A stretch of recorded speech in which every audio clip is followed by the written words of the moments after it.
ኣብ ትግራይ ንብልጽግና ዘይምቅላስ ዝለዓለ ገበን ክግበረሉ እዩ ጻውዒትና ክልተ እዋም ኣሎ ትግራይ ክልተ ጥራሕ ኤርትራውያን ኣሕዋትና አንጻር ብልጽግና ዝገብርዎ ቃልሲ ብጣዕሚ ዝናድ እዩ ሰራዊት ብልጽግና እኹል ምኽንያት እዩ ትግረኛ ሰራዊት ብዘይካ በዝሒ ነብሪ ዝኣተወ ተነባጊዕ ኮይኑ ከም ዝብተን ምንም ሕቶ የብሉ በአንጻሩ ንህዝቢ ኤርትራን ንመንግስቲ ኤርትራን ናይ ሃገሮም ናይ ህልውና ጉዳይ እዩ ዋላ ንግብፂ ናይ ማይ ጉዳይ ናይ ህልውና ጉዳይ ንህዝቢ ትግራይ ናይ ህልውና ጉዳይ ናይ ተሓታትነት ጉዳይ ንወይኑ ብኽድኑ መጀመርያ ህልውና ይረጋገጽ ብልጽግና ኣብ ኢትዮጵያ ተነጺሉ ኩሎም ህዝባት ኢትዮጵያ አንጻሩ ይቃለሱ ኣለዉ ብዘይካቶም ናይ ኣብይ ተጋሩ ኣብ ጎኒ ብልጽግና ኣብ ጎኒ 4 ኪሎ ኮይኖም ዓርሶም ዘዋርዱ ዘለዉ ኢምረትስ ዘዋፍረቶም ኣብ መጽቲ ኣብ ቀርኒ ኣፍሪካ ብምልኦም እናተሰዓረት እያ ትኸይድ ዘላ ተጋሩ ካብዚ እንታይ ንማሃር ክልተ ሰልፍ ኣሎ ምስ ጸልኣ ምውጋን ኣሎ ምስ ዓድኻ ምውጋን ኣሎ ንብልጽግና ዘይምቅላስ ኣዋጅ ክወፅሉ ኣለዉ ትግራይ ጽባሕ መን ተቃለሰሉ እዩ ትግራይ ኣላት ንኽብል ትግራይ ሓይሊ ወሲኻ እምበር ሓይሊ ይቀንሰት ኤርትራ ዝኣክል ዓብዪ ሃገር ወሲኻላ ቃልሲ ህዝቢ ኤርትራ ክጠፍእ ኣብ ናቕፋ ክበፅሕ ከሎ ኣብ ሳሕል ክበፅሕ ከሎ 10,000 ሰራዊት ትግራይ ከይዶም ነፍሲ ዘሪኦም እዮም ኩሉ ዓይነት መስዋዕት ክንከፍል ኢና ኣብ ብልጽግና ዝተዛብዐ ራእያ ሒዝና ዓድና ንሪምና ንገዲፍና ናብ ካልእ ክንከደ ይንኽእሉን ይተሓደ ሰሜን ንሕድሕዶም ድሙነን ጨዋን ጌርናዮ ምና ዓይንን ሓመድን ኮይኖም እዮም እዩ ነይሩ ካብ ኤርትራውያን ልቢ ምና ንምሃር ብፍላይ ፖለቲካ ውድብ የኢሉ ተጣይሹስ ሕዚ ትግራይ ምስ ጨነቓ ግን ሕወሓት እናመርሑ ኣነ ይቃለስን እዩ እቶም ስረኦም ፈቲሖም ስረጅ ግና ክፍትሑ ላሕ ዝብሉ ዘለዉ ይኣኽለኩም ክንብሎም ንደሊ እዚ ናይ 40 ነጋሪት ዝመስል ናይ ጸላእቲ ፕሮፓጋንዳ እዝኒ ኸይትዎ እዝነይ ረዓት ትደፈ ንብል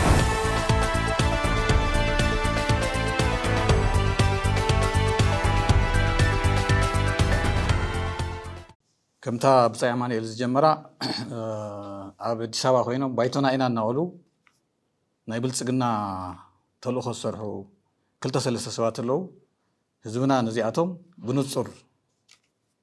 ባይቶና እዮም ስለ ዝበሉ ንባይቶና ከም ዘይውክሉ ክፈልጥ ኣለዎ ባይቶና ሓደ እዩ ኣብ ትግራይ ኣሎ ኣብ ዓውዱ ምስ ህዝቡ ኮይኑ ዘብዒ ብሔረ ትግራይ ኮይኑ ዝቃለስ ዘሎ እዩ ባይቶና ዋርድያ ብልጽግና ኣይኮነን ባይቶና እቶም ዋርድያ ብልጽግና ኮይኖም ዘለዉ ኣብ ሓኽሊ ናይ ምርጫ ቦርድ ተንጠልጢሎም ናይ ብልጽግና ፈንጂ ረገጽቲ ክንኮንና ዝብሉ ዘለዉ ንባይቶና ከም ዘይውክሉ እግረ መንገዲ ኣነ እውን ከስምረሉ ደሊ ካሊእ ኣብዚ ክስመረሉ ዘሎ እቲ ናይ ጸላእቲ ፕሮፓጋንዳ ከም ትፈልጥዎ ኣብ ህዝብና ቀሊል ዘይበሃል ምዝባዕ ይፈጥረሎ እዩ ስለዚ ናይ ጸላእ ኩነታት ኣብ ቀረባ ግዜ ኣብ ዝሓለፈ ቀዳሚ ሰንበትን ባይቶና ናይ ላዕለዋይ መሪሕነቱ ወይ ከዓ ናይ ማእኸላይ ባይቶ ንብሎ ንሕና ኣኸባ ነይርዎ እዩ ኣብቲ ኣኸባ ናይ ሓይሊ ጸላኢ ኩነታት ዓላማዊ ኩነታት ከባቢያዊ ኩነታት ገምጊምና ኢና 4 መጽናዕታዊ ጽሑፋት ቀሪቦም እዮም ካብኣቶም ሓደ ናይ ጸላኢ ኩነታት ዝምልከት እዩ ሕዚ ኣብ ጸላኢ ዘለዎ ኩነታት ብጣዕሚ ተዛብዐ ረኣያ እዩ ዘሎ ኣብ ርእሲ ኣብ ሕሊና ተጋሩ ማለት እዩ ዕሪ ተዛብዐ ናይ ትማሊ ብልጽግናን ናይ ሎሚ ብልጽግናን ሓደ ጌርካ ምርኣይ ኣሎ እቲ ናይ ትማሊ ብልጽግና ኤርትራዊ ጎኑ እናሃለየ ኣምሓራዊ ጎኑ እናሃለየ ህዝቢ ኢትዮጵያ ኩሉ ህዝቢ ኢትዮጵያ ቀሽስ ይትረፍ ሸኹስ ይትረፍ ናይ ስነ ጥበብ በዓል ሞያስ ይትረፍ ብምሉእ ኣብ ጎኑ እናሃለየ ዝነበረ ብልጽግና ንሓሰበ ዝብህርር እቲ ኩናት ዘብፅሖ በሰላም ማእኸል ገይሩ ሕዚ እውን ብልጽግና ንትግራይ ከይዋ ከም ዘሎ ዓቕሙ ከም ዘሎ ገይሩ ዝሓስብ ሓደ ሓውና ስለ ዘሎ እዚ ፈፂሙ ዝተዛብዐ ከም ዝኾነ ከም መርኣይ ክንገልጽ ንግደድ ኣለና ከም ባይቶና ማለት እዩ ንሕና ብናትና ገምጋም ብልጽግና ስርዓት ብልጽግና ዘብቅዐ ውድብ ካብ ህዝቢ እንድሓር ብግልፂ ናይ ዕድመ ደርሆ ዝተረፎ ስርዓት እዩ ናይ ደርሆ ዕድመ ማለት ሓፂር ማለት እዩ ክንሪኦ ንኽእልና ብወታደራዊ መዳይ ብዲፕሎማስያዊ መዳይ ብኢኮኖሚያዊ መዳይ ማለት እዩ ብሓፂሩ ንምቕራብ ብልጽግና ሰራዊቱ ዝዋገአሉ ፍትሓዊ ምኽንያት የብሉን ክወርር እዩ ዝመጽእ ዘሎ ንናይ ብልጽግና ሰራዊት ናይ ህልውና ቃልሲ ኣይኮነን ናይ ኢምረት ተልእኾ ሒዙ ወደብ ከምልስ እየ بزول شفان نتوم ناي دقفتي زولوم ناي بروتستانت غوسبل دقفت اللو توصلوا كلهم مالتي يكونن عب دسوازر يا زلوا توصلوا ناي جماعة اللي هي كانوا دقفت اللو بفولي بديزاين زهفتهم سفولي روحاون اللو ناي تسرعت وردياتات زياتهم يوم هزو أرمون يكون هزو أرمون قد كتي زلوا ونفلت أزلنا مالتي نزياتهم تعيز لهم زلوا أب ولقى خيدون تعيز ولا السلطان زي ناي أورمو سلطانيو كنوفر لنا سميني اللي على اللو يلو والتا ورصقت حزي موكيبو أبي حمد نهزو أورمو يوكلن هذا خسمر اللي زلوا بزخالو يقال سلوا يوم سلازي أيكون النهزب تقرأي نهزب سمين ون الناس أتصر خمسة خونة والتا ورصقت حزوني مكركم زلوا خسمر اللو مالتي تعلما توانا تلوخو أو قرن أفريقيا ناي إماراتس ناي إسرائيل نحيلتات نديم يوصلوا يوقعوا سلازلوا إماراتس زوافرتهم عمستي أو قرن أفريقيا بملهم نتصعرت يتخيل زلا أبقى الكل متفق بصحي زلا RSF أو وصحي زلا شخمي نمقلال ناي قدن أو سمين كينات ولع توهاي التزاز كتين تزازي توهايوه توارات كيلو زلا سرعات سلازو السودان فتصماو لعلنا زركب زلو ناي سودان منجستي بالبرهان زمرح كفوخصلو ندحر كوينو تي RSF كفوخصلو ندحر كوينو زناي دقة الآخي منجست زخونا أراد كيلو زلو ولا عقمي هلوه خوينات كم زي سعري فلتيو ناي سمين حيلز تصور عقم خم زي ولي فلتيو حزن نوينو زواننا تكنولوجي خم زي ولي فلتيو تقراي أو كومبليت كبان عصوان كم زي لا يفلتيو ناي تقراي كوينات زبال دحرز خم زي لون يفلتيو وزي طفي هو يكون قلنا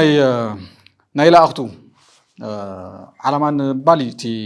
كينات زبقاق سوزلو سلازي أخول زخونا مخنيات يقولوني تحاد هندو زلنا بلتقنا سراويت بلتقنا أخول مخنيات يقولون بانصارو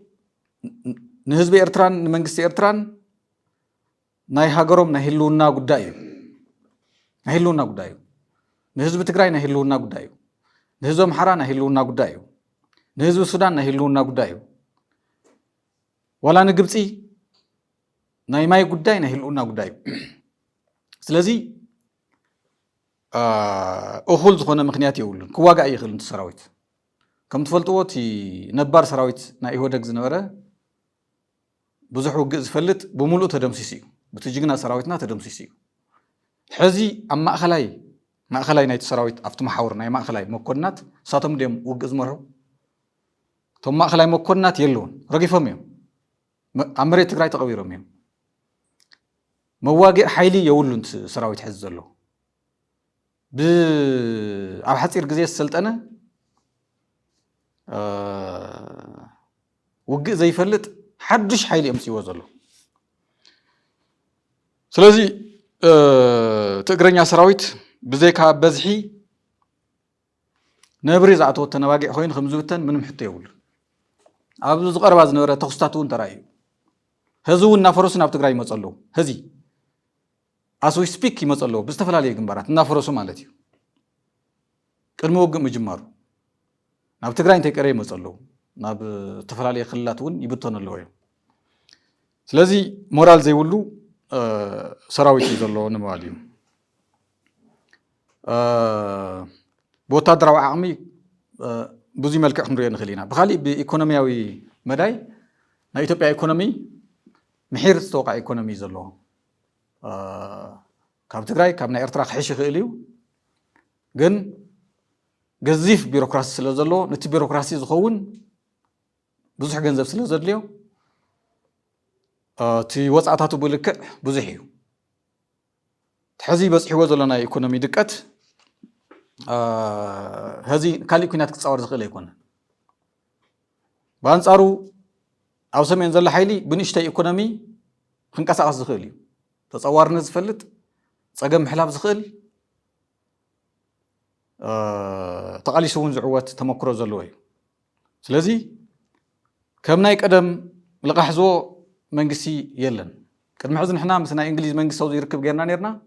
زخونا ناي اوروبا عدي نزو سرعه زي لقحين هوني لهم ايون ونزلو ናፀው ናፍቲ ናይ ምዕራባውያን ፖሊሲ እዮም ዘእትዎ ዘለዉ እምበር እዚ ዝበሃል ዝረብሕ ድጋፍ ዝወ የለን ስለዚ ኢኮኖሚ ዝተወቅዐ ስርዓት እዩ ኩናት ክሽከመ ይኽእልን ብኻሊእ ብናይ ዲፕሎማሲ መዳይ ኣብ ዓለም ሙሉእ ምስሉ ዝተበላሸወ ጦረኛ ከም ዝኾነ ኣጽናቱ ከም ዝኾነ ፀረ ሰብ ከም ዝኾነ ብሕጊ ክሕተት ምዃኑ ዓለም ሙሉእ ዝደምደመሉ ጉዳይ እዩ ብዙሓት መጽናዕታት ተኻይዶም እዮም ከቢድ ዝኾነ ናይ ዲፕሎማሲ ውድቀት ዘጋጠመ ስርዓት ስለ ዝኾነ እዚ እውን ክነስምረሉ ኣለና ቅድሚ ሕዚ ኣብቲ ኩናት ግዜ ትፈልጥዎ ኢኹም ቀርኒ ኣፍሪካ ብሙሉእ ደጋፊ እዩ ነይሩ ኤርትራ ምስኡ ነይራ ካልኦት ናይ ቀርኒ ኣፍሪካ ሃገራት ምስኡ ነይረን ቱርክ ምስኡ ነይራ ኢራን ምስኡ ነይራ እስራኤል ምስኡ ነይራ ናይ ኣውሮፓ ዓርታት ምስኡ ነይረን ብቐጥታን ተዘዋወርን ምስ ትግራይ ደው ዝበለ ሓይሊ ዳርጋ ይነበረን ምባል ይከኣል እዩ ትሽዑ ዝነበረ ውግእ ትግራይ ቨርሰስ ዓለም እዩ ነይሩ ምባል ይከኣል ንዚ ሓይሊ እዚ ይፈንቂሉ ናይ ትማሊ ናይ TDF ሓይሊ ማለት እዩ ስለዚ ሕዚ እዚ ኮምፕሊትሊ ተቐይሩ እዩ ብልጽግና ኣብ ኢትዮጵያ ተነፂሉ ኩሎም ህዝባት ኢትዮጵያ አንጻሩ ይቃለሱ ኣለዉ ብዘይካ ቶም ናይ ኣብይ ተጋሩ ቶም ናይ ኣብይ ተጋሩ እውን ቶም መጀመርያ ዝነበሩ አንጻር ኣብይ እዮም ዝቃለሱ ዘለዉ ቶም ህዚ ሓደሽቲ ናይ ኣብይ ተጋሩ እዮም ኣብ ጎኒ ብልጽግና ኣብ ጎኒ 4 ኪሎ ኮይኖም ዓርሶም ዘዋርዱ ዘለዉ ብዘይካ ንሶም ብዘይካ ቶም ናይ ሕዚ ሓደሽቲ ባንዳታት ኣብ ኢትዮጵያ ደጋፊ ዘለዎ ስርዓት ይኩነን ይመኽርዎም ኣለዉ ከምዚ ዝበለ ጉድ ስለዘየለ ይመኽርዎም ኣለዉ ቶም ካልኦት ብሄራት ናይ ኣምሓራ ልሂቃን ይመኽርዎም ኣለዉ እንቶም ተጋሩ ጃዋር መሓመድ ሰሚዕኹም ኢኹም ኣስተውዕሉ ይብሎም ኣሎ ብዙሓት ናይ ኦሮሞ ልሂቃን ይመኽርዎም ኣለዉ ክሰምዑ ይከኣሉን ከምዚኦም ዝበለ ባንዳ ትረኣይ ይፈልጥን ብዘይካ እዚኦም ኩሉ ህዝቢ ኢትዮጵያ አንጻር እዩ ቀርኒ ኣፍሪካ ብምልእታ ብዘይካ ናይ እምረትስ መንግስቲ ኣብ ኩሉ መዳይ ዝውቃዕን ዝኸስርን ዘሎ ናይ እምረትስ መንግስቲ ብርሕቐት እውን ብዘይካ ናይ እስራኤል ድጋፍ ዝኾነ ድጋፍ ዘይብሉ መንግስቲ ተነፀለ መንግስቲ እዩ ካብ ናይ ዲፕሎማሲ ዓለም ማለት እዩ ዘን ኣብ ዓለም ቀለስቲ ዝበሃል ዓድታት ከዓ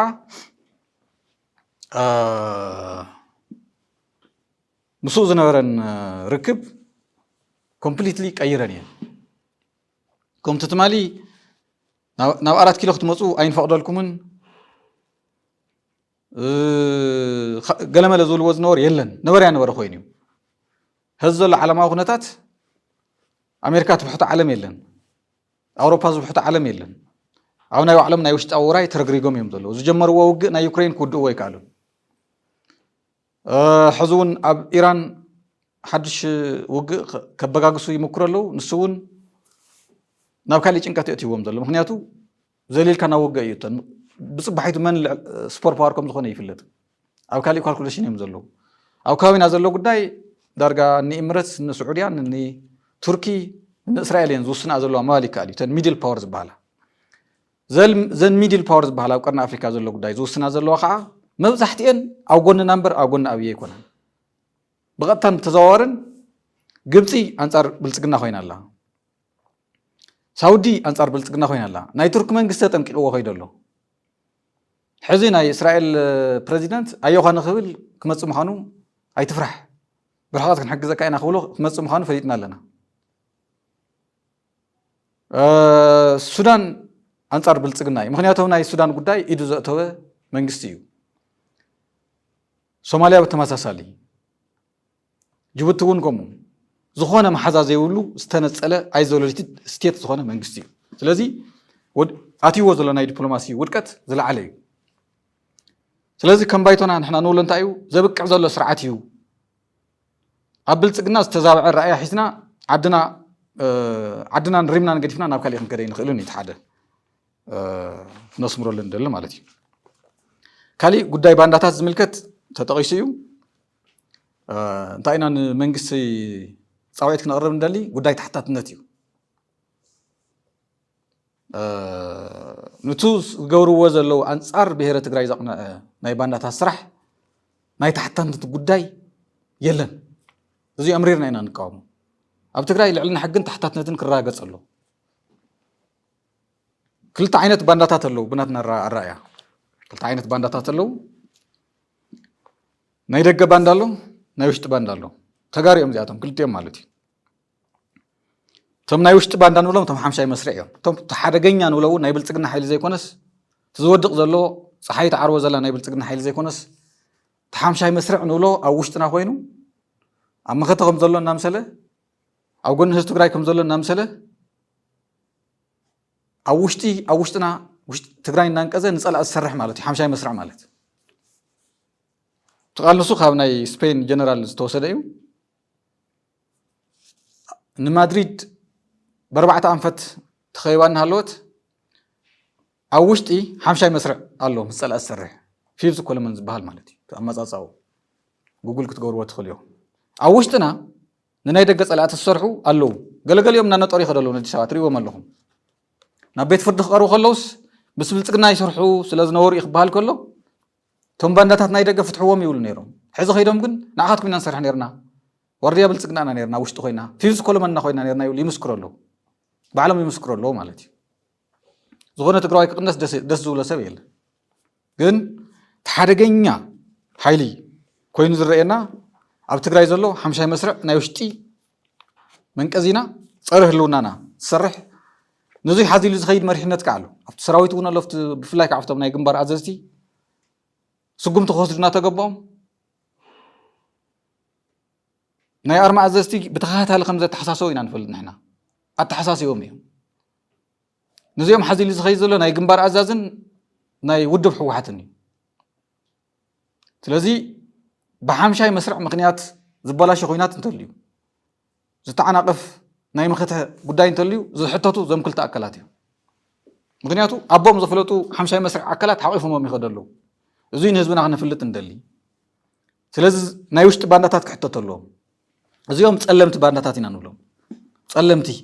نمتايم تصلمت تخون زلو خينا لليوم نحنا خينا لليوم تنحنا ندلي يزارو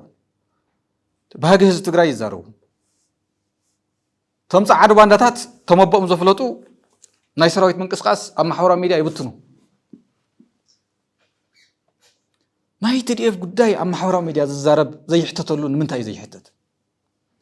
كمير كان ناي سراويت تግራይ اب ناي تግራይ سكيورتي ايشو تصوت كمير كان اب محورا ميديا توزعو اما اخل تግራይ كوينم ناي سراويت تግራይ منقسقاس ززارو سوات نمنتاي زي يحتتو بمليونات تجارع صايم زصاص زلو قمر صاص زلو زياتهم نزيهم زي حتتون وي حمشاي مسرع بعلون حمشاي مسرعيو وي كالي عالم الله كمير كان زي تولريت تقبر او عالم تراي زي فلت سدنت يزلو اينا خنول ندلو زي عاده صاويتنا خنقرو ندلي ملاء تግራይም ከቃለሰ ዘሎ እቶም መቦም ዝፍለጡ ናይ አብይ ተጋሩ ዋርዲያ ናይ አብይ ዝኾኑ ናይ አፍ ደገ መንጸፍ ክንኮንና ዝውሉ ዘለው ንሳቶም ናይ ዓለማ ጉዳይ ኮይኑዎም أوش تقرأي كوينو لهيك إيه نابلة كويتيب نازلة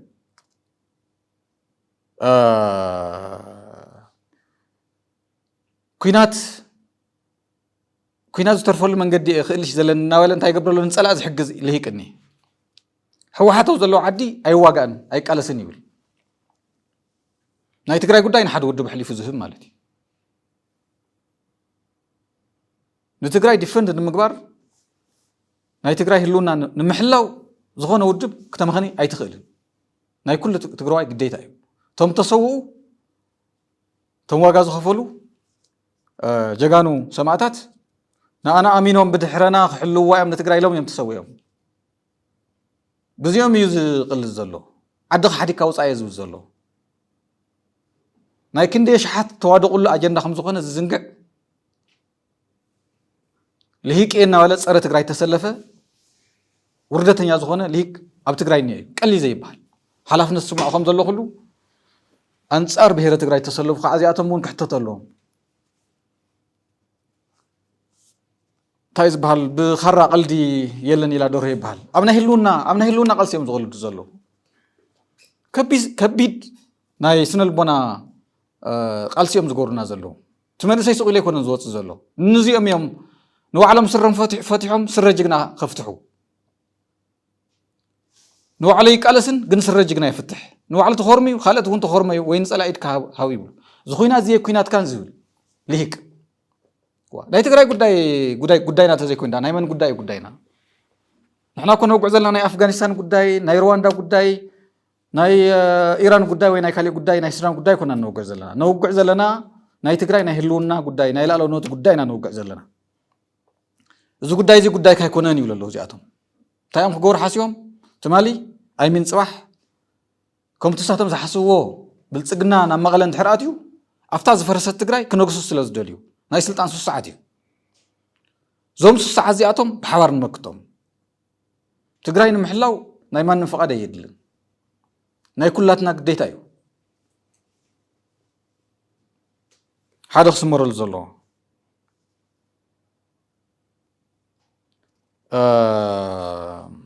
ካሊ ናይ ሰላም ነጋዶ ባንዳታት ከዓኒዩ ሰላም ሽም ሰላም ህዝብና ኣብ ዝሓለፈ ኩናት ብዝወፅሐ በሰላም ምክንያት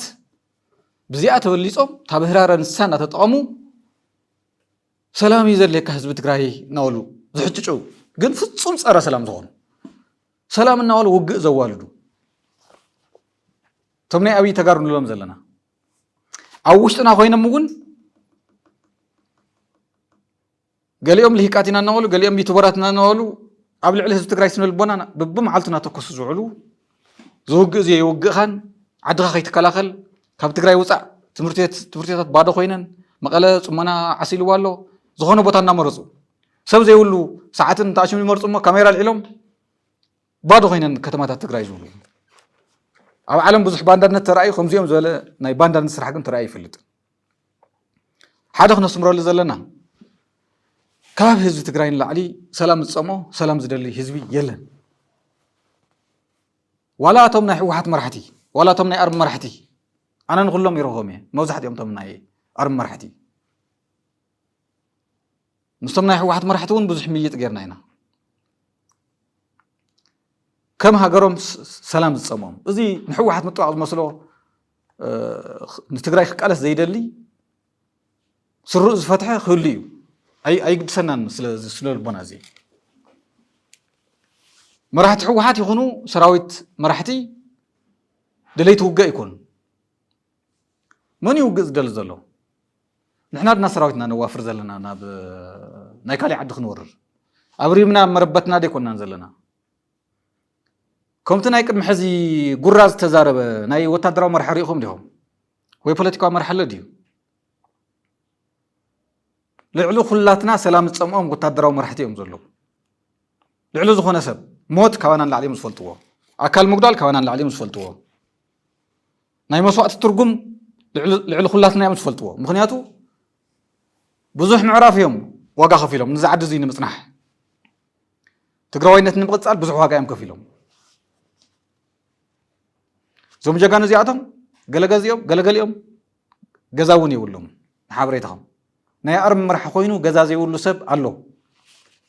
ኣብ ገዛ ክራይ ደቁ ዘንብር ኣብነት ክጠቅስ ይኽእል እየ ካብ እንዲ ጀነራል ሸሪፎን ንኣብነት እየ ዝብል ዘሎ ካልኦት እውን ኩሎም ከምኡ መብዛሕትኦም 2-3 ናይ ዲስፕሊን ፀገም ዘለዎም ክህሉ እዮም ናይ 2-3 ናይ ዲስፕሊን ፀገም ዘለዎም እናልዕልካ ሽም ጀጋኑ ምምርሳሕ ኣሎ እዚ ንገብሮ ዘለና ንትግራዋይነት ኢና ንጣበቕ ዘለና እምበር ንውልቀ ሰባት ኣይኮነን ስለዚ ናይ ጀጋኑ ኣሽማት እናመራሳሕኻ ትግራይ ዝዋግአላ ከይህሉ ናይ ፀላእ ወራር ክትመዓራረ ስራሕ ዘሎ ስራሕ ከም ባይቶና ኣትሪርና ንኹንን ኩናት ዘዋልዱ ዘለዉ ኩናት ዝፀምቁ ዘለዉ ናይ ኣብይ ተጋሩ እዮም እቶም ናይ ኣብይ ተጋሩ እዮም ናይ ኩናት ፀማውቲ ኣብ ዚ 2-3 መዓልቲ እዚ ሪኢኹም ትኾኑ ኢኹም ክራይሲስ ግሩፕ ዝበሃል ናይ ዓለም ለኸ ትካል ዘውፅኦ ሰፊሕ ሪፖርት ኣሎ ትውግእ ዘበጋግሶ ዘሎ ኣብይ ኣሕመድ እዩ ዝብል 4 ነጥቢ ናይ ትግራይ መራሕቲ ውግእ ይደልዩን ኣረጋጊፅና ኢና ኢሎም ናይ ዓለም ለኸ ትካል እዩ ኤርትራ ትውግእ ትደልዩን እያ ትውግእ ዝብግስ ዘለዉ ካብ ኣብይ ኣሕመድ እዩ ኣብ ድሕሪ ኣብይ ኣሕመድ ከዓ መን እዮም ዘለዉ ዞም ደፋእቲ ሕጊ ክብር እናበሉ ምስ ኣብይ ተሰሊፎም ዘለዉ እቶም ናይ ኣብይ ተጋሩ ንብሎም ዘለና እቶም ፃዓዱ ባንዳታት እቶም ኣቦኦም ዘፍለጡ እንተይተኸወሉ ብግልፂ ኣንፃር ብሄረ ትግራይ ዝቃለሱ ዘለዉ ንህዝቢ ንኢትዮጵያውያን ልሂቃን እውን ዘገረመ ባንዳነት ማለት እዩ ስለዚ ብልፅግና ኣብዚ ከባቢ ክስካብ ዘሎ ዝኾነ ሰላም ክህሉ ከም ዘይኽእል እናተፈለጠ ብልፅግና ምስ ሰላም እተባእሰ ፀረ ሰብ በላዕ ሰብ ኣፅናቲ ከም ዝኾነ እናተፈለጠ ኣብ ትግራይን ዘለዉ መራሕቲ ናይ ፖለቲካ ኣፈላላይ توم ناي أبي تجارو بسنك ولقاو ناي بوليتيكا فلالا مخنيات بهرة تجراي وانت تحيز يدفع مسؤول كذا أتوه اللخ مس بهرهم يباسو نحنا محزنة حدنة سمينا وانكنو كلنا نتناتهم justification نممسع نسخاتكم مس الشعب هذا تشارككم يلهم من زول equivalence كم تي مكرو نحنا مسم حرايخون مس إرترايخون مس كاليخون كنسرح لنا نبزلنا نزخونة تقرأين خن وقعي كنا كوارات كيلو زمس نايس أنت تحيلي نمكاتي نزخونة تقرأين موقعي كنا يردهم ديو نسهم عب تقرأين زلوا حاوب نخوقعون تقرأين مدفعني مساوي تسامي دم زلوا مورال حلينا أنت اللي هو سلازي إزينا بنصر قرب يكون ناي تقرأي سكاز منشو كوارات كيلوني حزينا نبزلنا كاب محرا خليل يكونه كاب سمرا يكونه كاب كالي يكونه سلازي تمحسل سقاط زلهم هزوتات كحاورو قدني سلازي هيوت كاد حن نابلو مساصناتي وقع زوالد زلو اكلات منسي هيوت كاد حن زوق زي وقع خان نديها قديف كايا خيد يدفروا نحفتها دلا مسعوت الله وصع قديف كايا خيد تግራይ ናወራዋት ሓሙሽተ ክልላት ትመቐል ውፃይ ይወግኻን ናይ ብልጽግና ልሳን ኮይኖም እዮም ዝሰርሑ ዘለዉ ኣብ ዓፋር ሓይሊ ሰላም እየ እናበለ ንትግራይ ምስ ፀላእ ወጊኑ ምስ ተፅናት ሓይሊ ኮይኑ ኩናት ንሱ ክጅምር ባይዞ ትሕዝ ዘሎ ፕላን ናይ ብልጽግና ፕላን ተው ዓፋር ዘሎ እዩ ናይ መጀመርያ ጥይት ክትኩሳ ክሳብ ህዝ ዘሎ ንሕና ብዘለና ሓበሬታ እዩ ዝብል ዘሎ كاو بساجخا ناب تخوينات مسحابي تا اجندا زيوم يوم السلام زول شيم زلو سلام يملكتهم زياتهم نازيوم هلخ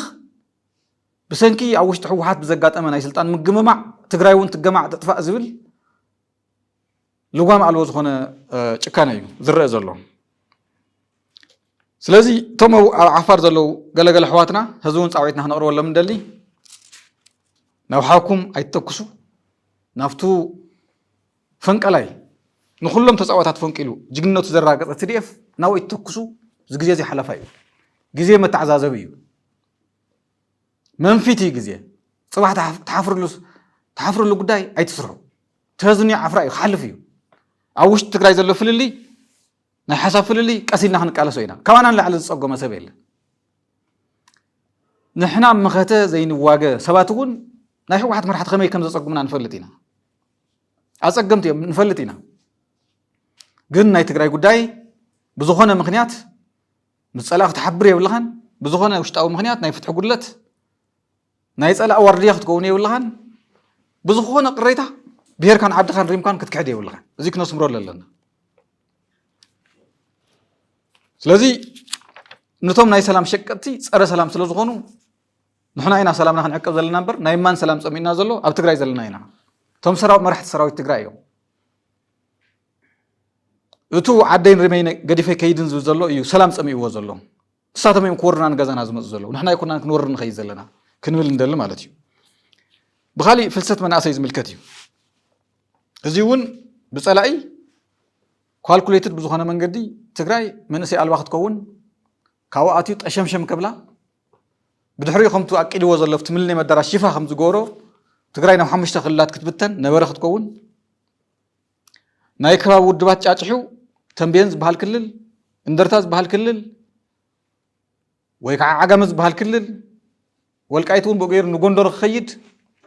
تقرأي نبر يعني ورخ قبر يسرح زلو مزيوم سرح زلو توم ناي حزي علولات بانداتات زعل ما زيوم كسخعو قالس زلوون اوزي مزل حوم تهلاليهم كافن عمر حكم زي ريو عورات الخنياتات يوم قاتيهم نزلوا غودي زر زل حزب تግራይ يموتلو انديوم ناي بوليتيكا موت يموتلو يا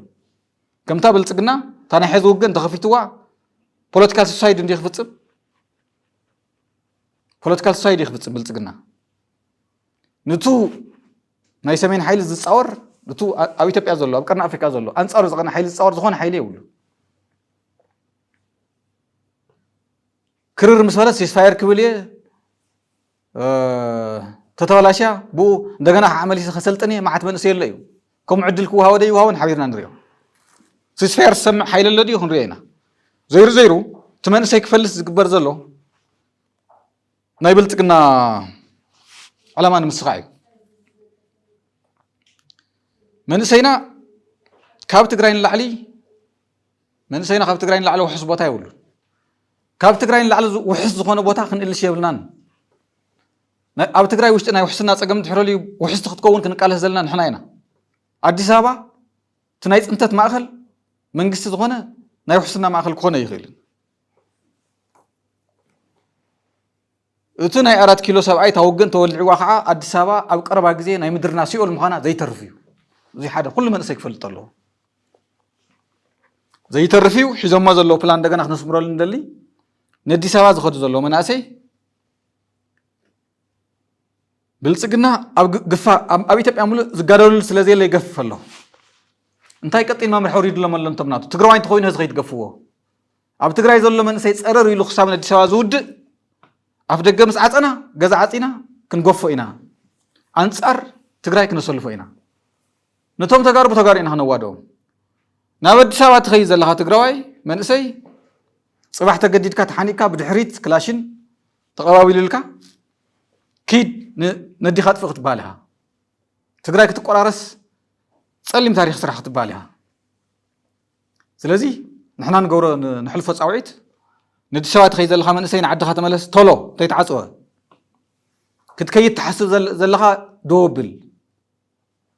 نعدها مكلاس جنتن حربينتن زل على خبر نمبر كمتو بانات زلو زلو زوج زي وجه خان زولي يكون كاوزين لعلي وراي بلنا نحنا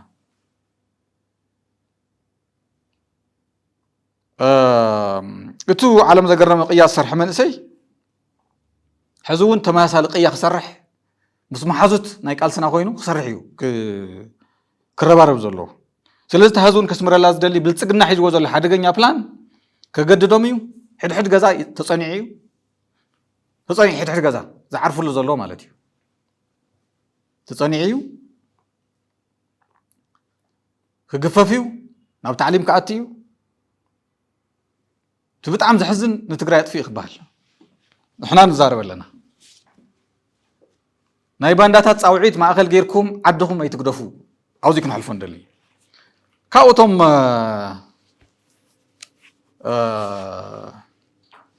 تموشتنا زلو مستم ناي ابي تغارو مستم ناي بلصقنا بانداتات ኮይኖም ዘጋው ሕወ ክስታይሉ ትጉዳይ አንጻር ትግራይ ጥራሕ ዘይኮነስ አንጻር ኤርትራ ጥራሕ ዘይኮነስ አንጻር አምሓራ ጥራሕ ዘይኮነስ አንጻር ኩሎም ኢትዮጵያውያን ኮይኑና ሃለየ ትጉዳይ ናብ ሕወሓት ምራሕቲ ዘቕንዒና ወሉ ሕወሓትና ሃለ ወይን ቃለስን ዝብሉ ልሂቃን እዮም ስረኦም ፈቲሖም ስራ ካሊኡን ከፍትሑ ሒግ ዝብሉ ብፍላይ ከዓ ውድባት ኮይኑ ኣብ ትግራይ ውድብ ኮይኑ ብሄርተኛ ውድብ የና ወለ ሰራዊት ትግራይ ተበተና ወለ ኣብ ዝሓለፈ ሰሙን ሓደ ውድብ ዘውፅኦ መግለፂ ሪኢኹም ኢኹም ብጣዕሚ ዝሕፍር ማለት እዩ ብናይ 4 ኪሎ ሳምባ ዝትንፍስ ውድብ ስለ ዝኾነ ቶም ኣባላት እኳ ቶም ኣባላት እቲ ናይ ውድብ መግለፂ ኮኒኖም እዮም ብሽም ናፅነት ዝሽቅጡ ሰራዊት ትግራይ ተበተን ህዝቢ ትግራይ ደቅኻ ሓዝ ካብ ዓድኻ ምልጥ ዝብሉ ናይ ፖለቲካ ውድባት ተዓዚኩም ኣለዎም እዚኣቶም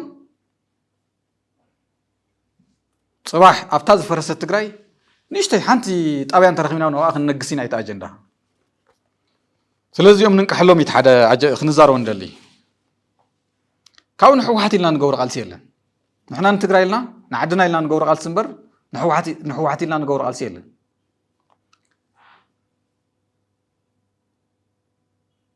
ንሕና ከም ባይቶና ንመን ኢልና ኢና ንቃለስ ሓደ ንባዕልና ኢልና ኣነ ንባዕለይ እየ ዝቃለስ መጀመርያ ዓርሰይ ከድሕን እየ ዝደሊ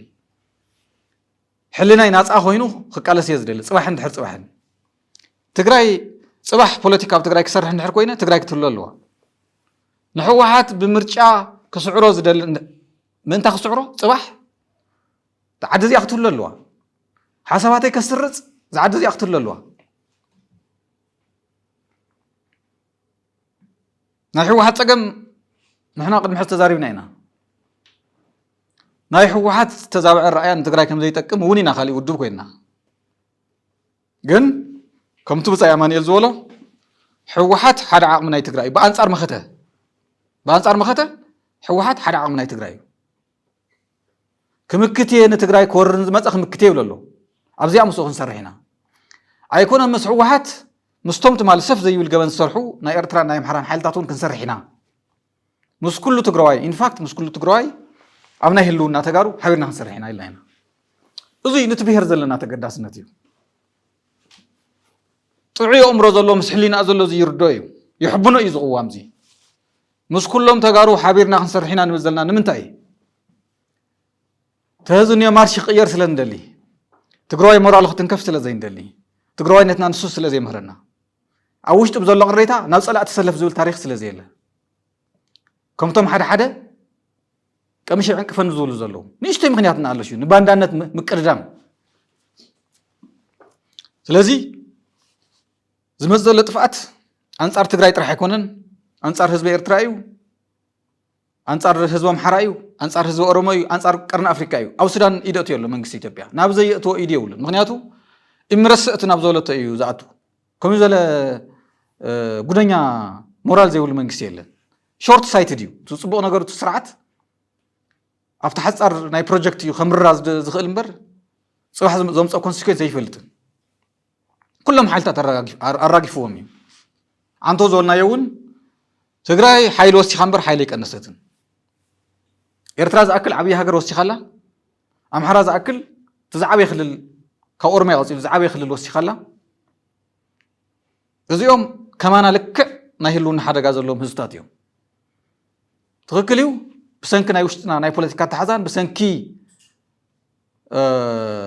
ناي بانداتات سرحتن توسنا او ناي حدنتنا ناي حيل تግራይን ፀገም አጋጢም እዩ ናው ካልኩሌሽን ክነእተው ከለና ግን ትግራይ ሓይል ወሲኻ ዘላምበር ብልጽግና ሓይል ወስ ቀንዲስ እዩ የውልን ናይ ቅቡልነት ፀገም ኣሎ ዝቅበሎ ስርዓት ኣብ ኢትዮጵያ ዝቅበሎ ህዝቢ የለ ሰራዊት ናይ ብልጽግናውን ስነልቦና ኣሎ ብድሕሪኡ ስድራ ኣሎ ስነልቦና ንሱ نودي خدور كله بنابرات ماريرا خمزلا سلامنا في قوا خمزلا ما أزي السرعة زي زجلسيات بزلا حد الدونا إثيوبيا سلازي تزمت زلت فات أنصار كلهم هزتاتيو أنصار هو حتى يكون زي كسمر زي نحن سمر جلنا كاو ناي تقرأ يقول داي كم يجير كائن هو حز وهابيو تحت أجندة بفلاي بوليتيكا ودبيلو تتعيشوس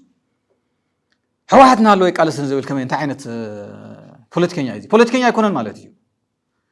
عرسين تግራይ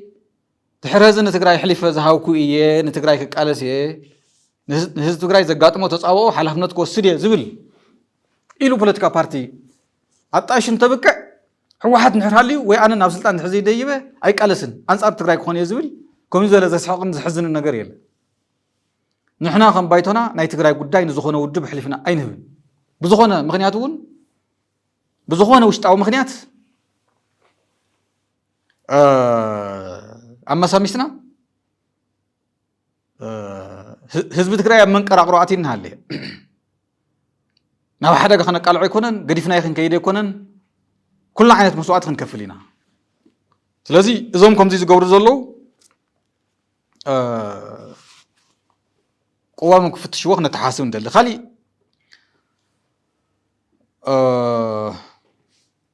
حوحات كمرح يولن زبل تعشم الله أرجمنت الله كم تفلتوا صبوا حوحات كمرح يولن ناتنا قواومني تمالي نعنك على سيلنا يوم أي تقلص المسانا زو قد دايزي ما هذا يكون نفتح نحوحات هذا يكون كان تقلصه هذا هلون نقل سيو أبزح حلفوا بزحات عمتات نعون حوحات نقل سيلنا إيدهم نقرم كرميم نيرم تم حزي تاوش أوزو زلو اللي كان نعا حلفنا لك عن عتقالس إلنا حد جزاؤنا نقع خوح نيرنا شعو كم زي ملكوت يخفي النير تخور من نيرو حزت تقرأي مسجنا غاجن هو واحد نامر عني قالسين يقول نزيعتهم من حلفهم الأختي أو هو واحد قريتان اليوم عرسهم كيلهم يقالسوا أو تقرأي كوينو أنت أرسلای نوصم مريحهم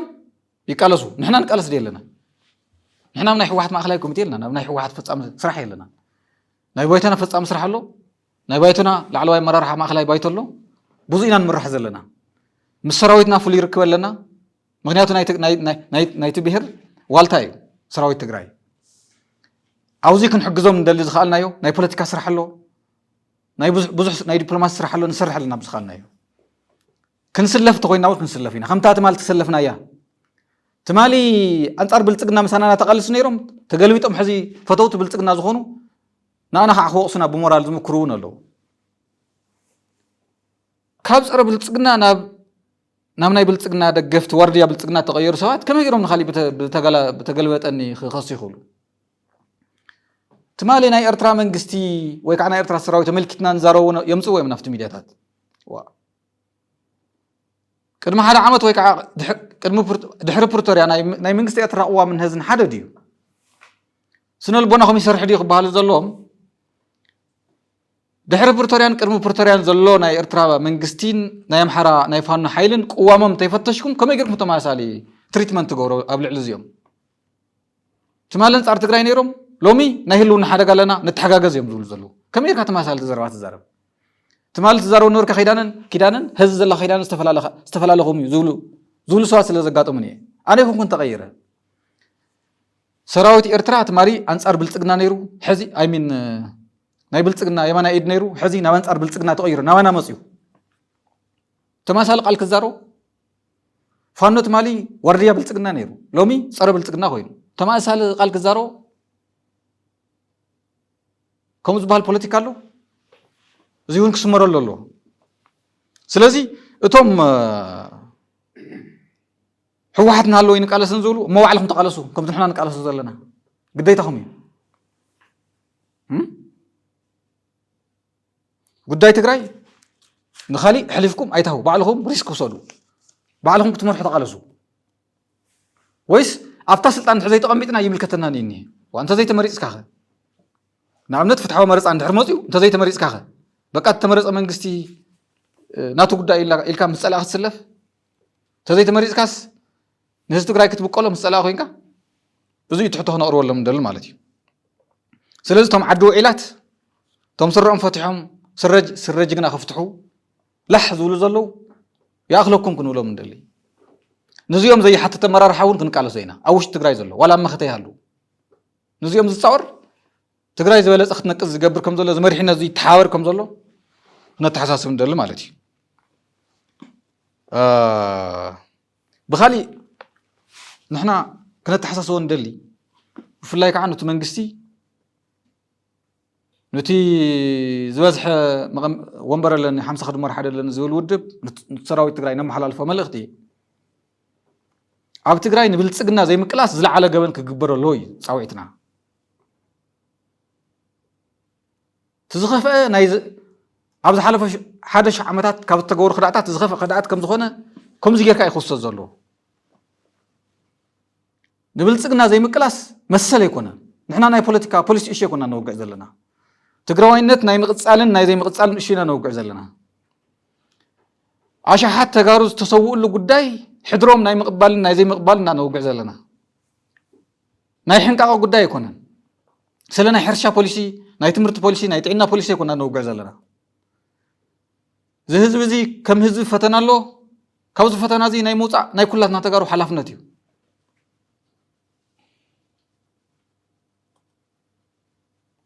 نزو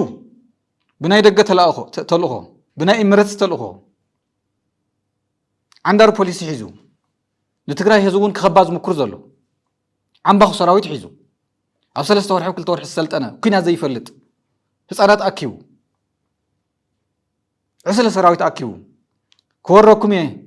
بقولوا طيب بحر خمس إيه معراب تقرأون يوكمن تازلا تقرأون كم أغلى هزوم حراون أو نوع على قداي بعلى يوسنن إلو نخاليون نخالي إثيوبياون كم اللي زمزلوا زي مكلاس جبنيو زخونا مخنيتون قبلا يكونن سلازي أواج كوس الله نبلتصقنا زي مكلاس أواج كوس الله تقرأي صراحة من طال صليو تقرأي الله تنخبل تقرأينا كلاتنا نحركوينا كلاتنا معرن تاو الله كلاتنا معرن سوو الله كلاتنا معرن قال سلا أيكونن مسألة أخوص خسلف أيكونن سراوي تجري تبتن دقها حز سنك خيت وات زوج زي وجهن أيكونن كم زي كبل كم زي عين وراد دقوام كحز قبوها زي مفتسام كم زي عين اتفقت كم تخلون جواني إنا نبزلنا حزي أب تجري نبلتك نام كلاسيو قدس نجر صار بلتك نام سلافت نمبر 1 قدسنا يهزي قدسنا يو سلازي أوزو قدايزي أب تجري كلتا قوامي زلو كلتا قوام اللي بتجري كلتا تطرح 3-4 زباليل حاده مسعدون مسعودون زوجنا حاده لاين كالي خا مس 4 كيلو مسلاي زوجنا علول باندا كلتا سلف طرح يزلو منغونيا مرغص زبال يلن تግራይና ተወረረት ምዕራብ ትግራይ አይበካኔ እና ተባለ ታዘላውና ሓሙሽ ተخلል ከመቃቅላይ እና ተባለ መንጎኛ መርቀጽ ዝባል ይሰርሕ ናይ እንታይ መንጎኛ ኣብ ናይ ትግራይ ጉዳይ መንጎኛ ክትከውን መላገጺ ብጣዕሚ ሓያል ክዳዓት እዩ ዋ ንሕና ነውግዕ ዘለና ኩስለ ናይ ትግራይ ላዕለውነት ኮይና ነውግዕ ዘለና ምዕራብ ትግራይ ናይ ሕወሓት ኣይኮነን ናይ ዝኾነ ጀነራል ኣይኮነን ናይ ተጋሩ እዩ ሚሊዮናት ተጋሩ ማዕዝ ይኹም ተዋጊኢኹም ተጋሩ ናብ መሬትና ትምልሱና ይውልና ኣለዉ ዳሰለዉ ነዚኦም ተሓስብ ዲኻ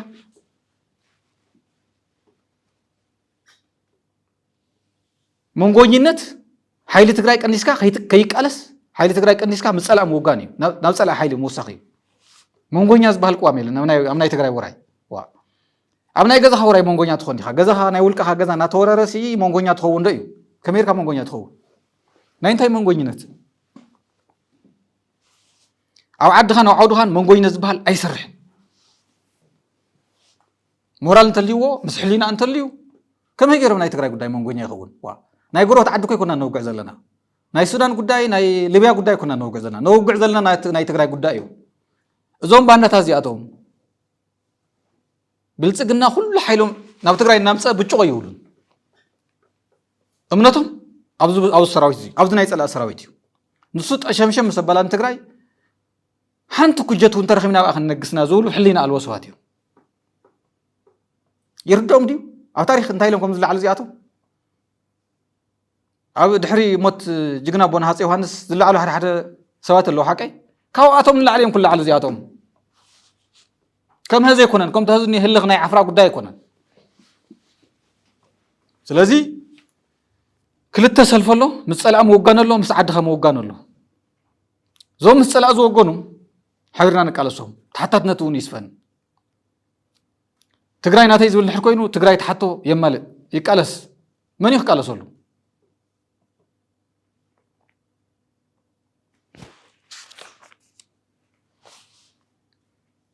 ካው ካሊእ ንቕርቦ ክስታይ ብዛዕባ ጅግና ሰራዊትና እዩ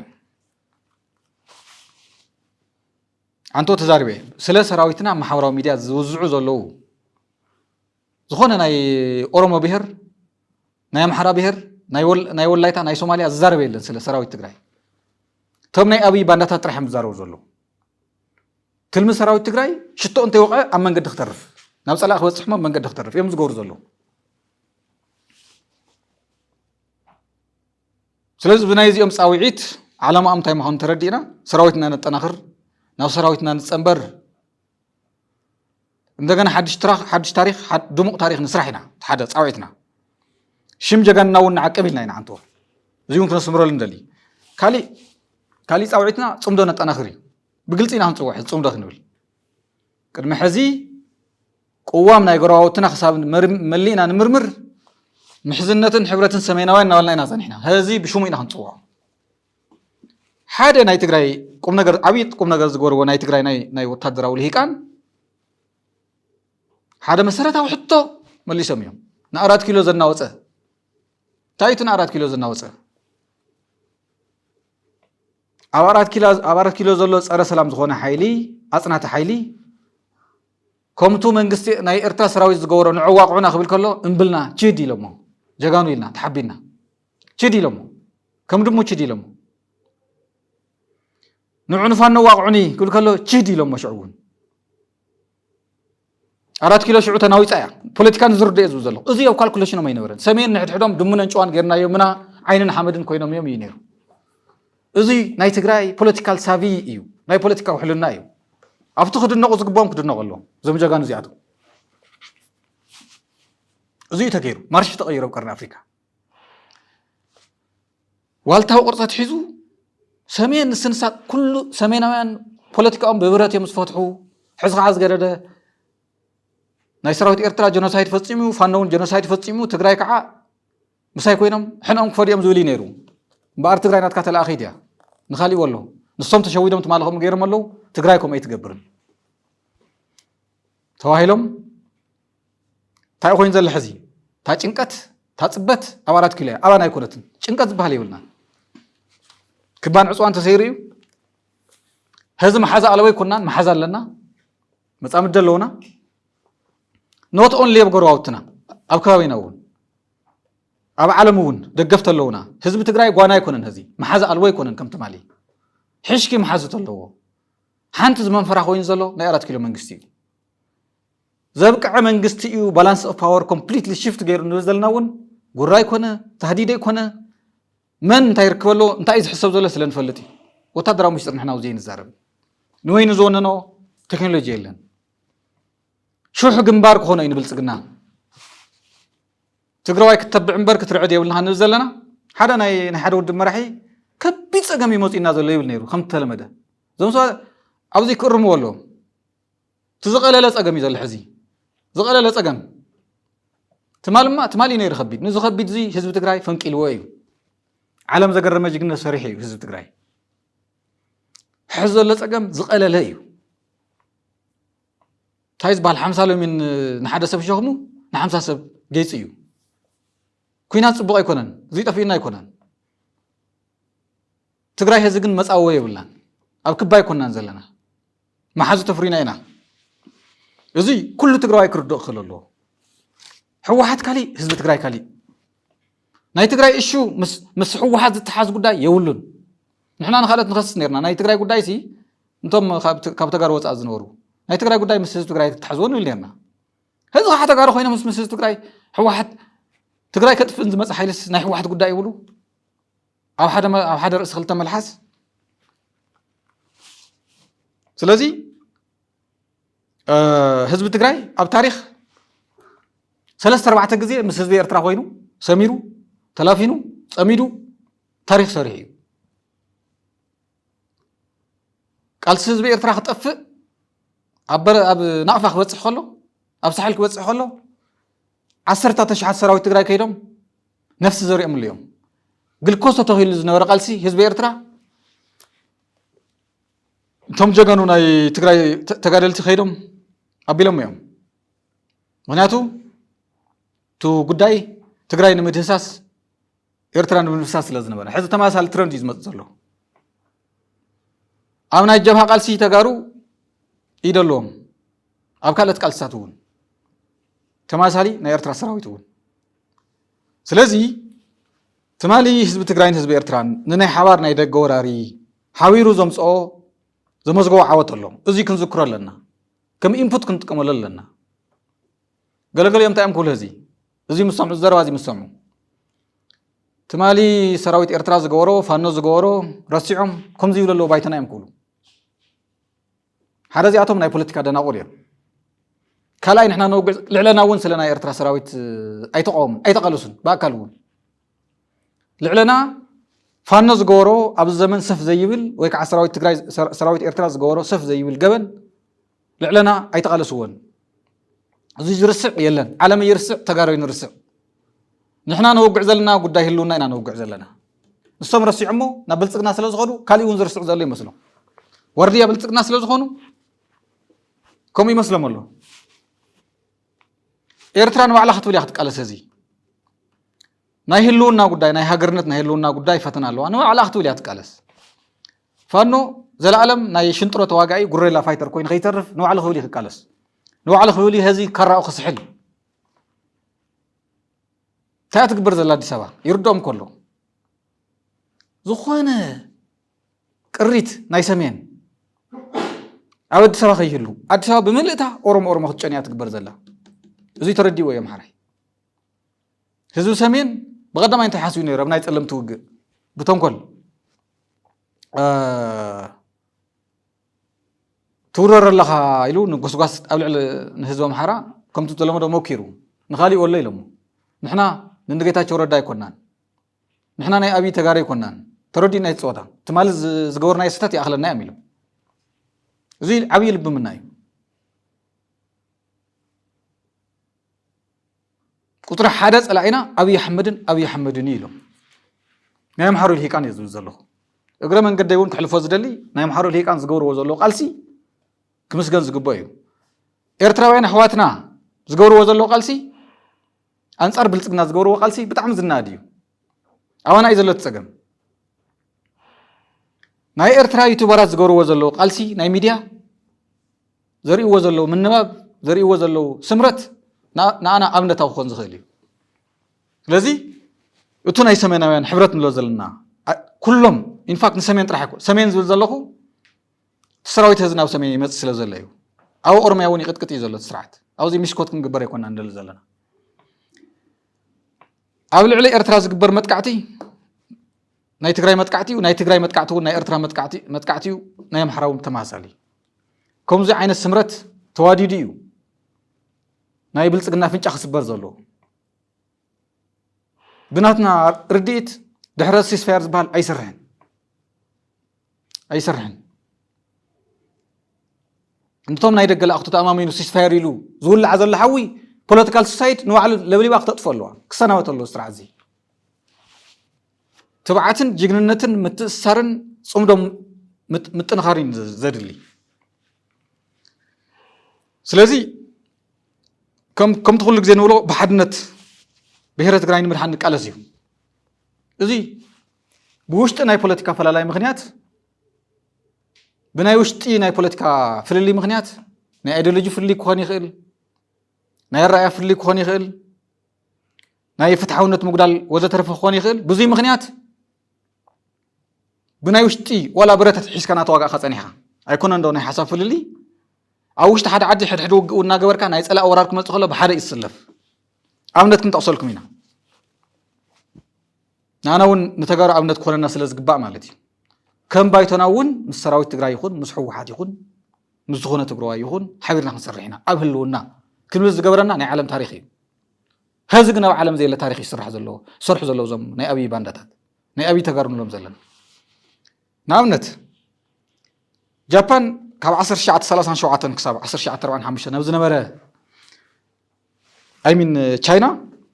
ካብ 1937 ክሳብ 45 ናብ ዝነበረ ናይ ጃፓን ወራር ብማኦ ዝምራሕ ኮሚኒስት ፓርትን ምስቲ ሓደ ናይ ዓዲ ዝመርሕ ዝነበረ ብሄርተኛ ሓይሊ ናብ ታይዋን ከይዱ ዘሎ መወዳእቲ ሓይልን ኣብ ሕድሕድ ውግኦም ነይሮም ከም ትፈልጥዎ ናይ ጃፓን ወራሪ ናይ ደገ ወራሪ ክመፅእ ከሎ ኣብ ውሽጦም ዝነበረ ውግን ዓሆን ኢሎም ዶ ኣቢሎም እዚ ናይ ቻይና ጉዳይ ናይ ላዕለውነት ጉዳይ ኢሎም ብሓደ ተሰሊፎም ተጋሩ ካብዚ እንታይ ንምሃር ሓደ ኣብ እስራኤል ዝተመረፀ መንግስቲ ኣሎ ሕዚ ድሓን ርሑቕ ገዲፍና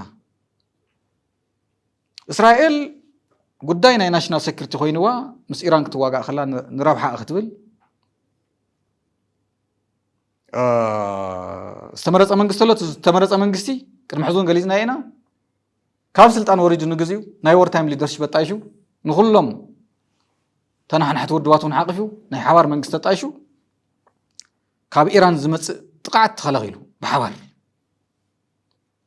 እንድሕር ንምሃር ኮይና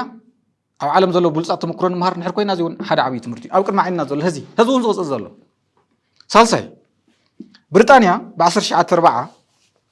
ኣብ ካልኣይ ውግእ ዓለም ማለት እዩ እቶም ተፃዋዕቲ ናይ ፖለቲካ ሓይልታት ናብ ሓደ ዝመፅሉ እዩ ኣብ ውሽጢ ብሪጣንያ ዝብል ዘሎ ብሪትሽ ሽዑ ናዚ ጀርመን ክወርር ከም ትፈልጥዎ ንእንግሊዝ ክወርር መፅዩ በቲ ሓደ ገጽ እቶም ኮንዘርቫቲቭ ዝበሃሉ ነይሮም ብኻሊእ ገጽ ከዓ ሌበር ነይሮም እዚኣቶም ብዊንስተን ቸርችል እናተመርሑ ማለት እዩ ናይ ናሽናል ዩኒቲ ጋቨርንመንት ተጣይሹ أوشتي political division زنبرة في اليوم دو بيلوم بهرم المدحان بريتش كم نايدا جورار نمكل خال بحوار دو يلوم تجارو خوزي انتاين مهر انتم بدنا تاتي ملختي كالي ربعي أمريكا أو 10 شعات 4 حدا زيونا ناي أو كلاي وقع علم مالتيو أمريكا شو خم تفلتوه أبلغ اليابان وقع أو جانيرا أتوميك بوم كدرو خلا مالتيو شو كل توجه لنيرو أمريكا بحفشة مالتيو ايزوليشنست بحال نيرو عندنا زم انترفنشنست بحالو نيرو مالتيو كل توجه لنيرو እዚያቶም ቶም ተቃውምቲ ብፍላይ ከማና ዝወል ተቃውምቲ ምስቱ ገዛ ውድብ ዝነበሮ መፋላይ ዶ ቢሎም ኣሜሪካ ከይትዋረድ ኣብ ቅድሚ ዓለም ከይትሰዓር ብሓድነት ደው ኢሎም ኣንጻር ናይ ጃፓን ኢምፔሪያሊዝም ተቃሊሶ ተጋሩ ካብዚ እንታይ ንማር ሓምሳይ ደረጃ ናይ መወዳእታ ፈረንሳይ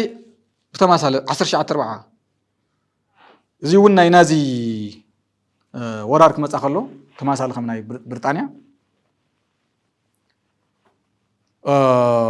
بحوار توم ثلاثة جلات هاتيم نيرم هذا كومونيست جلة نيرو فرنساي كلاي كونسرفاتيف زبال بلوك نيرو سالساي كا ريبابليكان نيرو زيوم ثلاثة زياتهم against نازي جرماني قالسي حدنت فطيرهم سلازي كاوناي كاوزم ناي عالمنا بولصات تمكرتات تغارو تاين مار بانصارو نتزورر حيلي مخاط انتت نزفصمه يزب زلو نايت انت زفصم حخلي حسكا خميغيركا نا عد خطوقع تمص منسين عانا ودي سوا حلف كميغيركا لكا تصوع سلازي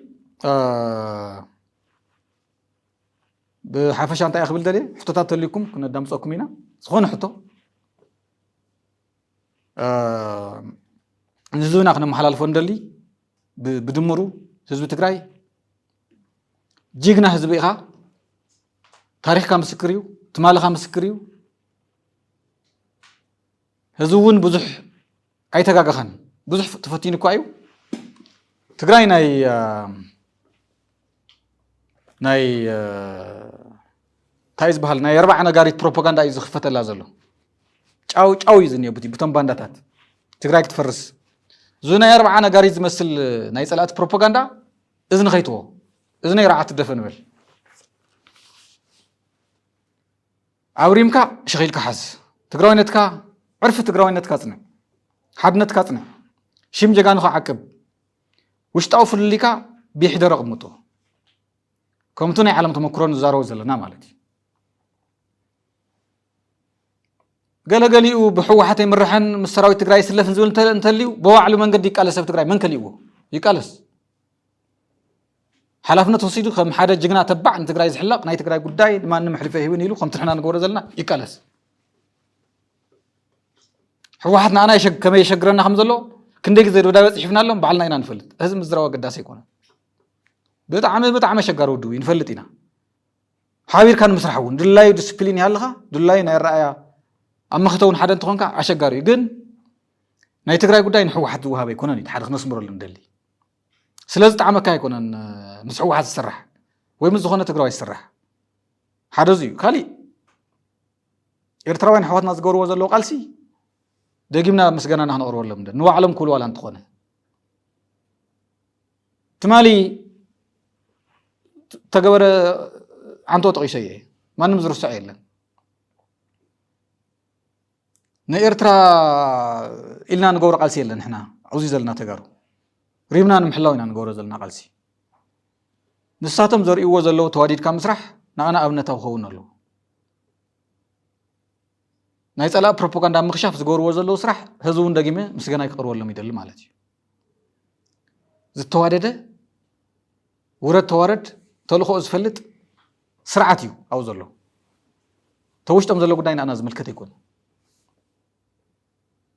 كلهم ناي ارترا تقامتي ام ناي ارترا لالاونت زمت زل سقات كلهم حدا دو يلم له هزي بريغيد محمد زبال منقسقاس شمو سمعهم تفلط هزي كاب إرتراوين لب منا نمهر كاوزي كاب قرويتنا كاب قرويتنا أمحر حواتنا نمهر تمال مس كله مس أبي يزنورو زو سرع عزي تجاجينا إنا مس سرع عزي كوينا نتقرأ كنو جاينا ورنان إلهم كله مستراقفو كم يزول تجاريهم حزنا أبي سخ زول زلوا تايمكم طلنا زياتهم نحن كاوزيوم تزيت مهرنا خاب إرتراوين حواتنا نمتاي زين مهر كافتو من أنا زمسلو ناتنا قانقوا لسان زارو ناتنا بحال زلوم ناتنا سلطانة تقارستو زخونو حاد حزب زخونا جنب استخلالي هاجر زلنا كاوزيوم زين مهر ناي تحتاتنا تقداي نوينو بخدنو مجمرة هلونا يراجز نسمز ولو خلو يم نحنا نولو خلي نسون مرحتي ملكت